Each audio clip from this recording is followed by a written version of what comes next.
Hey everybody, it's your boy Nerdicane here. Sorry I didn't do a few videos for a couple of days. Hurricane came rolling through here in Atlanta.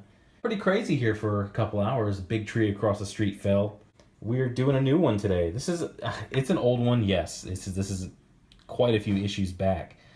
But recently we lost somebody in the comic community, in the comic world. Len Wein. He is the creator of Wolverine, who's probably his most well-known character. He also created Swampthing, which kind of reminded me that I had this comic that I hadn't read yet. So I went back and read it, and it's great. This is, I mean, like I said, it's old. If you don't own this, you can probably go back into the back issues and you can pick this up a little cheaper than the $2.99. $2.99 for this comic is an outstanding price. This is a really good story. This is a one-shot. It's just this one filler before they started the War of Jokes and Riddles. But this is a good story. Getting back to Len Wein, who's co-creator of Nightcrawler, Storm, and Colossus. So he did a lot of things. I mean, he is kind of your prototypical comic pro. He's who you want. You know, he created things, and then he stuck around with his creation to mold them and turn them into something. Wolverine was just kind of a throw-off character, this assassin being mixed in with a fight with Hulk and Wendigo. And, I mean, look what Wolverine is. It's a creator who created something, put it out there, and didn't expect it to be universally loved.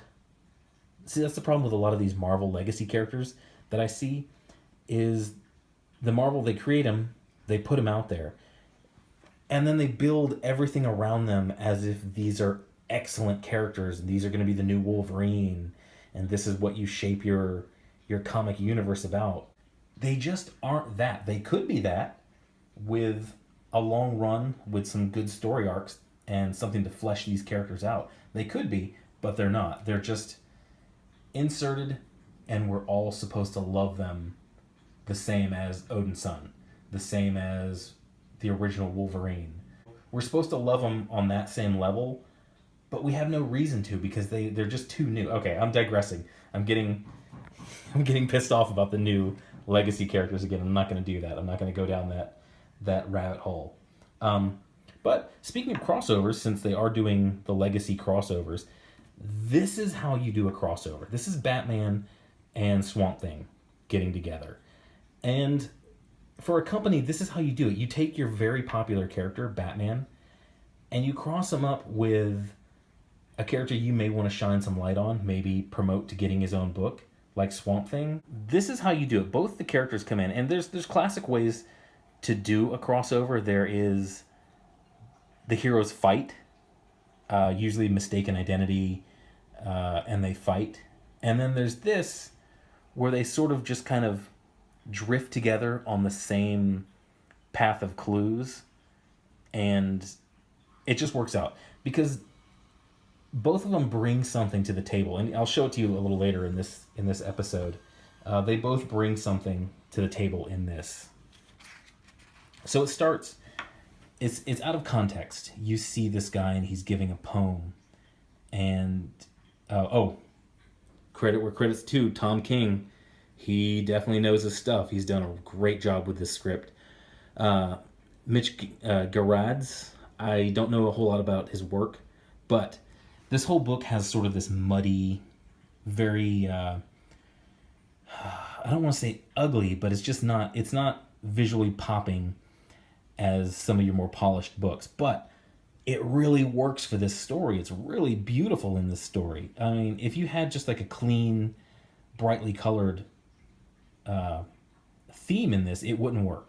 But starts off, this guy gets shot twice in the head. He's giving a poem, and this becomes more important later. You're out of context. This guy just gets murdered, and you don't really know what it's about. Cut to Batman, and he's talking with Commissioner Gordon on the investigation. And just like, you know, Game of Thrones, if you go back and watch season 1 of Game of Thrones, a lot of the clues you needed to stuff that was coming up in the future of that series was like in the first season. If you go back and watch it, you'll be like, oh man, that I didn't catch that. I didn't catch, and that's what this is right here. These first couple pages, where Swamp Thing is manifesting himself out of, I guess, a paperweight rock that the old guy had in his apartment, and it's kind of amazing. He pops out, gets the drop on Gordon. Of course, Batman isn't even fazed by it. Another cool thing about this book, as you'll see through it, this is a buy. Definitely go out and buy this. Batman a lot of times suffers from like Mary Sue syndrome, where he always 3 steps ahead of everybody. He's never shocked by anything. Later in this book, you see that he isn't, and it's really refreshing to see Batman like that, because a lot of times it's too easy to write him as perfect, as all-knowing, all-seeing, 5 steps ahead of everybody. So, enter Swamp Thing. This is a neat sequence of like Alfred cleaning up the trail of detritus and just things that fall off of Swamp Thing. Also, this is a great splash page. It's him sitting there. His whole body's just made up of plant material. He's sprouting flowers, and even the dog is like weirded out. I mean, he's not alarmed, but he's just like, what the hell is this thing? And once again, Alfred still cleaning up. And you know what, Bruce, you're a billionaire. Why don't you buy some Roombas? Help Alfred out. Seriously, man. They sort of talk back and forth, and you get a feeling like the reveal before was that the guy who was killed was the human who Swamp Thing inhabits. It was his father. And in this sequence, you know, he says that he didn't really care about his father. It didn't really affect him a whole lot. His father just kind of disappeared when he was young, and he was raised by someone else. But they start on the trail of clues, which was the murder took place way up on like the 84th floor. And enter this C-list Batman villain, Kite Man, which I find this kind of funny that it's cool that he's flying around. He's a kite man. That would be a really cool thing to do in a major city, but he flies around, he just calls out his own name randomly. It's just silliness. This is just comic silliness, but it works. Batman dive bombs him and does like a free fall interrogation, and Swamp Thing catches him. They get the clues out of that. Cut to Guy Fieri is kind of on the skids, I guess. He owns a pawn shop now, and points him towards this guy. Now this trail of clues is very cool because you see some really good Batmaning in this. He follows, okay, who's most likely to kill somebody that height? Kite Man. Ask Kite Man where he sold a kite to, and then you get clues from this guy. And the Batmaning comes in, is like, he doesn't even have to, this guy's an arms dealer to supervillains. He's not going to say anything. He's not going to give any info. But Batman picks up on the contextual clues like this crocodile tooth and says, okay, there's only one guy he could have got that from. Here you see, this is the really cool crossover moment, is they're looking for this guy who did the murder. He's a mercenary. And, Batman's got all the computers and he's got all surveillance of Gotham. Well, Swamp Thing is an elemental. He's a nature elemental. He basically resides in every tree, every branch, every blade of grass, and that's how they find this guy. He's just like, oh, he's at the museum. The grass told me. And they just go. And then you get a really neat, an enlightening bit of brevity in this is Swamp Thing asks why Batman needs a car. And Batman responds as like, why do you need a body? And it's really cool. Batman could get around on the rooftops much faster than a car. And the same thing for Swamp Thing. He's an elemental. He's everything. But he's an elemental residing in a human. So the human part of him, still wants to be tangible, still wants to have a figure. So that's why, to me, Swamp Thing wants and needs a body. This issue is a really cool juxtaposition because Batman is a hero who sort of poses as something supernatural to frighten villains, frighten criminals, whereas Swamp Thing is something supernatural who poses as a hero to sort of mix in and mingle with these other heroes. It's a really interesting juxtaposition of the two characters. One posing as something, a hero posing as something supernatural. The other one is something supernatural that poses as a hero. So they track this guy down, and this is actually a real life painting. This is by Turner. Whoever wrote this, he must have watched the movie Mr. Turner, because the creation of this painting was portrayed in that. You know what? Don't watch the movie Mr. Turner. I watched it hoping to see something really cinematically and visually stunning, something really interesting. It's about a grumpy old British dude who didn't like his wife, didn't like his kids, and had a thing for old ladies. Read about it. Go look at his artwork. His artwork is amazing. Skip the movie. The movie's a complete waste of like 2 hours. So let me get back to the story. I'm trying to keep this under 15 minutes for you guys. So they track him down, and they kind of find out the motivations of this guy. He really did it just to strike at Swampthing, just to kind of piss him off. And he really had no previous relation with Swampthing. He'd never fought him before. I don't think he'd ever seen him before.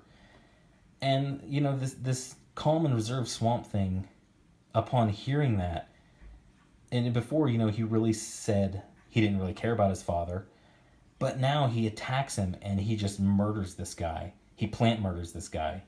And it shows something really interesting about this character is like, and grief in general to human beings, is you could have somebody in your life, a family member that you don't really care about, you say you don't really care about, but if suddenly one day they were just taken from you randomly by, let's say in the real life, an accident, or as opposed to this here, just a random killer just killing somebody who had a connection to a hero just to piss him off,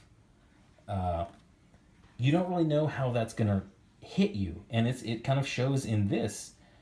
You take the whole thing through, and you don't really know what Swamp Thing's. You don't really think much of it. You're like, man, why is Swamp Thing just doesn't really seem motivated in this? And then when he finds him and he finds out that it was just random, I liked the song he was singing and I wanted to piss you off, he just crushes the dude. I mean, he just, right here, he vine murders him.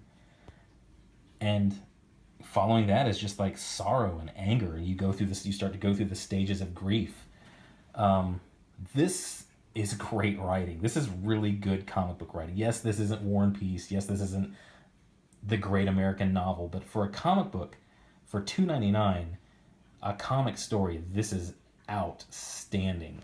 So right here, you see Batman is at a loss. You know, Batman just got used. I mean, Batman's usually the guy in charge of the situation, pulling all the levers, pushing all the buttons. And here Swamp Thing just kind of used him and even yells that.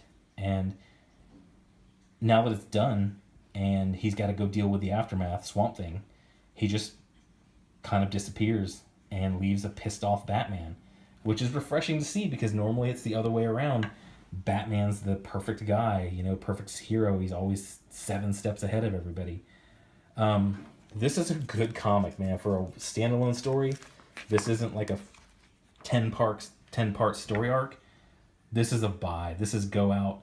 If you haven't bought it already, go out. You can find it in the back issue bin. This is a quality comic book. This is how you do a crossover, and this is how you do a one-shot. Yeah, that's all I got for now. I may do another video today. Thanks for watching. You know, help me out. Click on my sponsor links. Watch the ad before this. That helps make a little bit of money for me, so I can keep doing this stuff. And hit the like, hit the subscribe. Tell me what you thought in the comments. I try to respond to everybody, but you know, you guys have a good day, and maybe I'll have another video up for you later. Bye.